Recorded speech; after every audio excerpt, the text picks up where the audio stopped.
What if the most important lesson your college professor ever taught you wasn't on the syllabus, but hidden inside his own terminal cancer diagnosis? Wow, yeah, that is heavy. Right. I mean, imagine walking into a lecture hall expecting a standard breakdown of meter and rhyme. And instead, the professor standing at the lectern decides to completely dismantle the protective walls of his entire life right there in front of you. Just bearing it all. Exactly. He decides to show you exactly how he survived his deepest heartbreaks.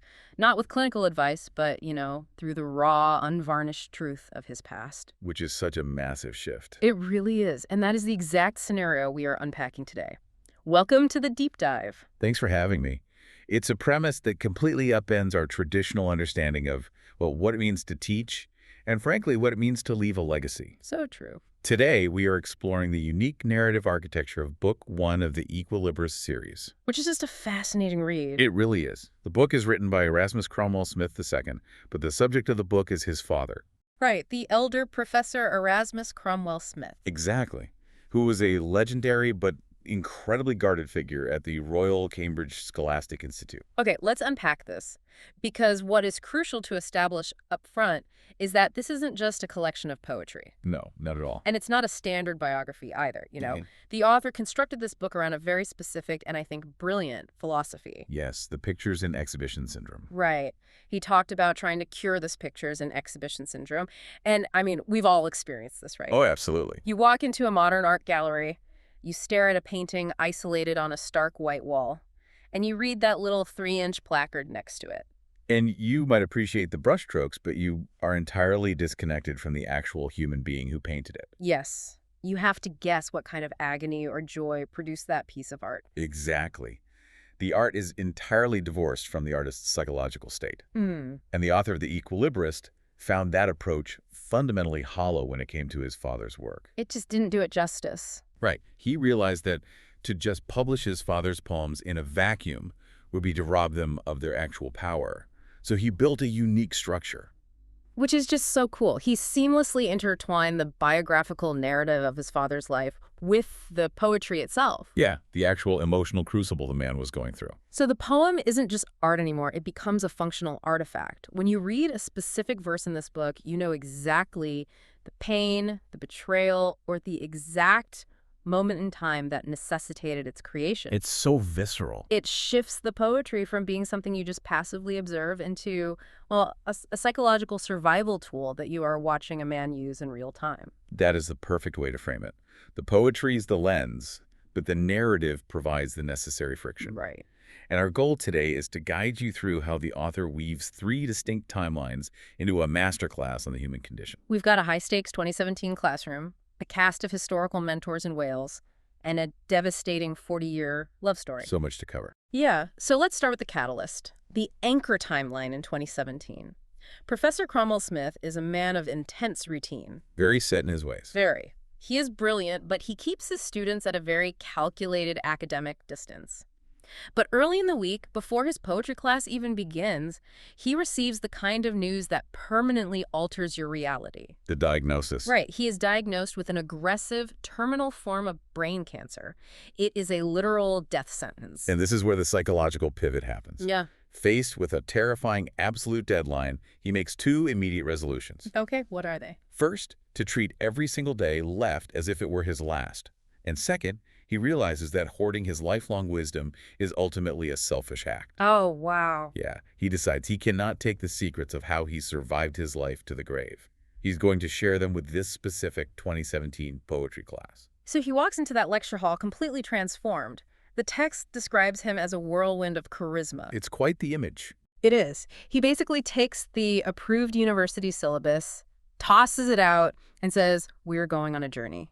A total departure from the norm. It's like a legendary musician right at the peak of a massive stadium tour, suddenly telling the band to stop playing, unplugging the amps, pulling up a stool, and just telling the raw, unfiltered truth behind their greatest hits. Stripping away all the academic pretense. Exactly. But I have to stop here and push back on this premise. Go ahead. Is this actually a profound pedagogical move, or is this just a guy having a tragic psychological breakdown in front of a room full of 20-year-olds? That is a very valid concern. I mean, dumping your terminal diagnosis and your deepest, darkest personal trauma onto your students feels incredibly heavy. where is the professional boundary? It's a very fair question. Yeah. And from a strictly modern administrative perspective, human resources would probably have a field day. Right.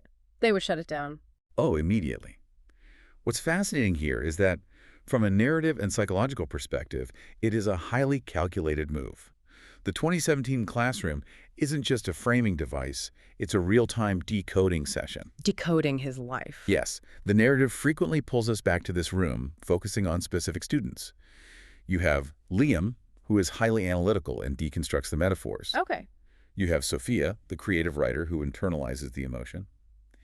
And Mira, who asks the piercing philosophical questions. Oh, I see. They are us. Precisely. The students act as proxy decoders for you, the listener. They ask the skeptical questions we might be thinking, and they help digest these massive existential themes. That makes a lot of sense. The professor knows that to teach them how to endure the tragedies that are inevitably coming for them in their own lives, he can't just lecture them. He has to show them the emotional scaffolding of his own survival. But standing in front of those students in 2017, the professor realizes that to explain how he's going to survive this terminal diagnosis today, he first has to explain how he learned to survive at all. He has to lay the groundwork. Right. He has to explain how his emotional armor was forged.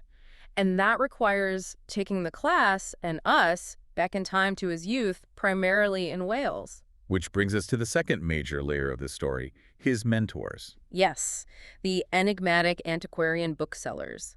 These figures are the guardians of what the professor calls literary prescriptions. I love that phrase. Same here. As a young man, whenever Erasmus faced a crisis of spirit, he sought out these mentors in their dusty, leather-scented bookshops. And these literary prescriptions, they're such a fascinating concept. I want to dig into the mechanics of this because the cast of characters is incredibly vivid.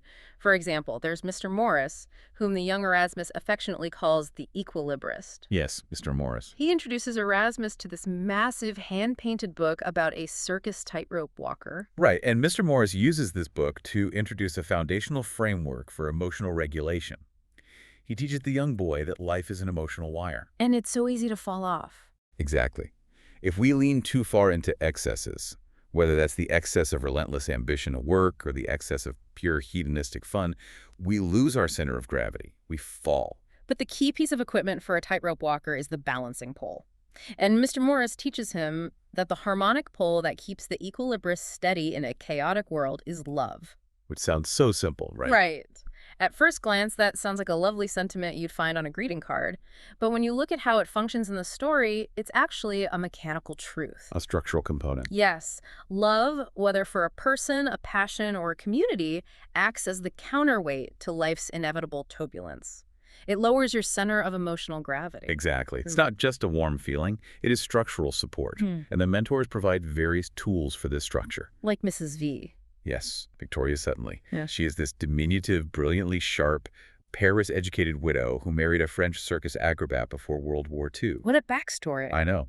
And she runs an antique bookstore in Hay-on-Wye. I want to spend a minute on Mrs. V, because she provides one of the most practical psychological tools in the entire book. Oh, the modicum scene. Yes. There is this scene where young Erasmus is absolutely furious. He thinks everyone in his town has lost their minds.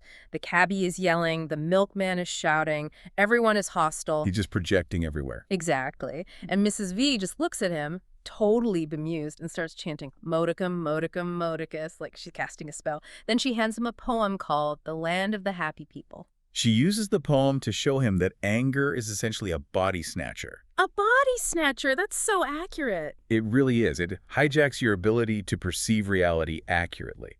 And a lot of the time, the hostility you see in the world is actually just a reflection of the angry lenses you are choosing to wear. But here's what I love about this. She's not just telling him to calm down. Let's think about this in the context of our own lives. Think about the last time you were cut off in traffic, or you received a deeply passive-aggressive email at work. Your blood pressure just spikes. Your amygdala fires, your heart rate spikes, and you are ready for war. What Mrs. V is teaching him with modicum in the poem is a cognitive pattern interrupt. Yes. When the emotional brain completely takes over, reciting a specific verse or a grounding phrase forces the logical part of your brain, the prefrontal cortex, to engage. It snaps you out of it. It breaks the circuit of the panic or the rage. The poem isn't magic. It is a meticulously crafted cognitive behavioral tool. She is teaching him how to reframe his perspective on demand. She also teaches him about perspective through a concept called life's circles, using a poem about the spinning wheel of life. Right, the idea that the wheel of time is in perpetual motion. Exactly. So what feels like an absolute end is structurally just a different spin on a new beginning. And this theme of perspective continues with his mentor at Oxford, Mr. Newton Payne. Oh, Mr. Newton Payne. When young Erasmus is studying at Oxford, he is surrounded by this fierce, cutthroat competition. The pressure must have been intense. It was. He goes to Mr. Newton Payne and confesses, "I don't have the fire in my belly for this." He thinks he lacks the fundamental drive to succeed. And what does the mentor do? He walks him over to a locked 2x2 glass box, punches in a security code, and pulls out this enormous ancient book. So dramatic. Right. And again, this looks like a wizard handing out a magical tome, but it's really about cognitive reframing. He uses the text to teach Erasmus that fire in the belly isn't about crushing the person next to you. No, it's about inner freedom. Yes, it's about defining your own success rather than letting the institution define it for you. And this brings us to the core function of these literary prescriptions. The mentors aren't handing him magic spells.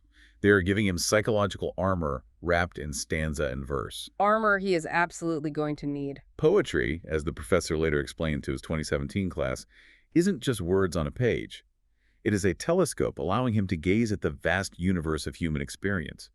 They are systematically building his resilience. And like I said, he is going to need every ounce of that resilience. Because all those tools, the balancing pole, the pattern interrupts for anger, the inner freedom, they are all about to be stress tested by the ultimate load-bearing failure. The big one. Yeah, and this shifts us into the third and easily the most devastating layer of the narrative, the 40-year love story. Everything he learned in those dusty bookshops in Wales and Oxford was ultimately preparation for the profound joy and the catastrophic loss of Victoria Emerson Lloyd. We jump timelines to the 1970s. Young Erasmus is now at Harvard. He is an aspiring poet, and he meets Victoria. And the connection is instantaneous. Electric, yeah.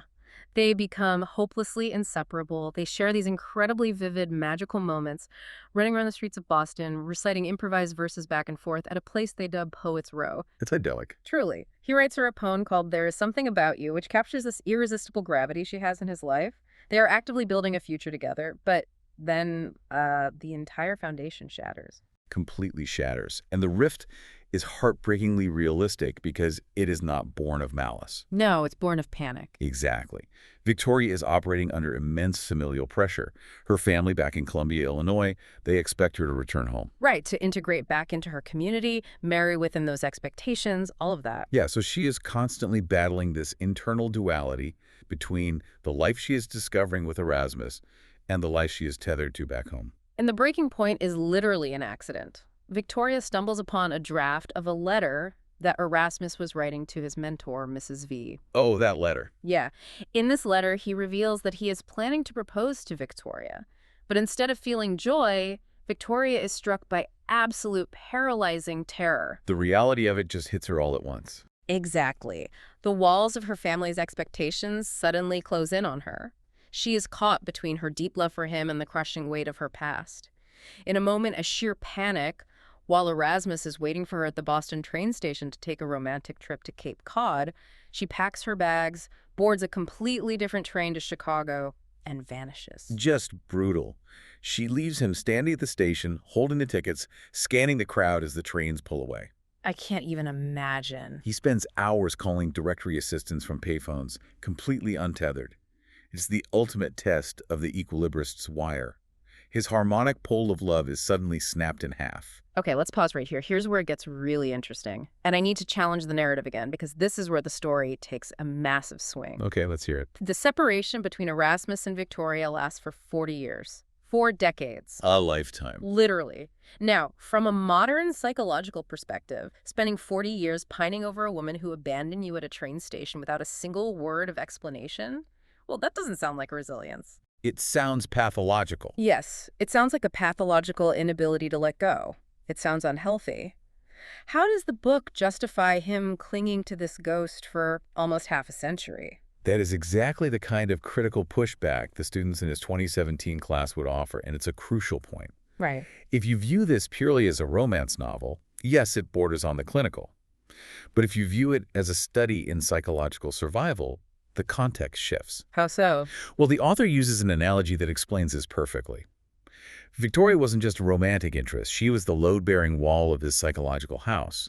When she disappeared, the house should have collapsed. But it didn't. Exactly. It didn't collapse because the mentors had spent years installing structural supports, the poetry, the literary prescriptions. Ah, I see. He doesn't just sit in a dark room for 40 years waiting for the phone to ring. Mm-hmm. He leans on the wisdom of new mentors, like Mr. Lafayette in Boston. Mr. Lafayette reads him a fable about the Camerino, the dressing room of the soul. Right. The Camerino. Explain how that works as a survival mechanism. Mr. Lafayette teaches him that we all have a circus of different performers inside our psyche. We have the juggler, the clown, the lion tamer. Okay. When one aspect of your identity is catastrophically wounded, like the lover who was abandoned, you don't let that one performer dictate the entire show. You bring in the other performers. Precisely. To survive, Erasmus had to retreat to his inner dressing room, harness his other strengths, and embrace his poetic spirit. He writes, he teaches, he builds a career. So he does move on, in a way. He doesn't move on in the traditional sense because, as he views it, profound love is a permanent alteration of your psychological architecture. Huh. But he doesn't let the loss destroy his inner freedom.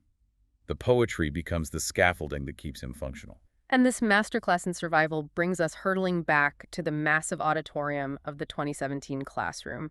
Because remember, the professor is weaving this deeply personal, intensely painful 40-year saga into his lectures, poem by poem, memory by memory. He is exposing the scaffolding to his students. Yes.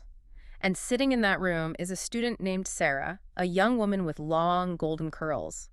As the weeks progress, she is listening to these incredibly specific stories. She's hearing the details. She hears about the antique bookstores in Wales. She hears the name Mrs. V. She hears about a whirlwind romance at Harvard in the 1970s, and the puzzle pieces start snapping together. It's the ultimate convergence. Sarah realizes, with absolute staggering shock, that the brilliant, dying professor standing at the lectern is her own mother's lost love. It gives me chills. She realizes that the panicked young woman who ran away from the Boston train station in 1977 is her mom, Victoria. The narrative threads pull completely tight here. Sarah, acting as the bridge across the 40-year gap, orchestrates a reunion. A miraculous reunion. Truly. Victoria, who we learn has been a widow for some time, travels back to the campus. And the scene where they finally see each other again, it is incredibly powerful. The decades of separation, all they assume a betrayal, it just dissolves. All that time wiped away. Victoria calls out to him across the space, "I am right here, my love." The 2017 class, the very students who helped decode his life, are actually there to witness the resolution. It's a beautiful full-circle moment. But the author doesn't just end this with a romantic embrace. There is a deeply significant physiological event that follows. Yes. The anchor timeline of 2017 pushes forward into 2018 and 2019. Reunited with his harmonic pole, with the foundational piece of his psychological house restored, the professor experiences a renewed, ferocious will to live. He fights back. He begins a revolutionary medical treatment, and astonishingly, his terminal brain cancer goes into remission. Now, obviously, it's tempting to view this as a purely magical fairy tale ending, love cures cancer. But given the intellectual rigor of the book, I think we have to frame this through a different lens. Absolutely. We have to look at it through the lens of the mind-body connection, or psychoneuroimmunology. Say that 10 times fast. Right. But the book isn't arguing that poetry is a substitute for oncology. What it is illustrating is the profound physiological impact of sudden, immense psychological relief. The release of a 40-year burden. Exactly. For 40 years, his body was carrying the chronic stress and grief of that unresolved trauma. When that trauma is suddenly healed, when his emotional equilibrium is restored, his biological system is essentially rebooted. It provides him the fortitude to endure the revolutionary medical treatments. It beautifully, perfectly proves the lesson Mrs. V taught him when he was just an angry boy in Wales. The poem, The Spinning Wheel of Life. It all comes back to the mentors. It really does. She told him that because the wheel perpetually spins, every end contains the mechanics of a new beginning. What seemed like the absolute end of his life, a terminal cancer diagnosis, was actually the necessary catalyst that spun the wheel. Forcing him to tell his story. Which exposed him to Sarah, which brought Victoria back, sparking a literal biological rebirth. If we connect this to the bigger picture, it is an incredibly cohesive tapestry. And it proves the author's initial thesis. The pictures and exhibition syndrome is a tragedy. A complete tragedy. By intertwining the narrative with the poetry, we see that the professor's life wasn't just a series of isolated random events. Every heartbreak you endure, every eccentric mentor who takes the time to interrupt your panic with a new perspective, and the legacy of knowledge you bravely choose to pass on, they are all interconnected. They all matter. The professor's life became a masterclass the moment he decided that his pain had a purpose, to serve as the safety net for his students. Which leaves us with a final thought for you to ponder long after you take your headphones off today. Think about the pictures and exhibition of your own life. Think about the blank walls, the polished resumes, the silent paintings you present to the world. If you were forced to stand in front of a room today with no academic distance and no protective walls and reveal the hidden, raw, emotional scaffolding behind your biggest successes or your deepest failures, what literary prescription would you offer to the people listening? That's a profound question. What is the functional tool that kept your house from collapsing? Until next time, keep diving deep.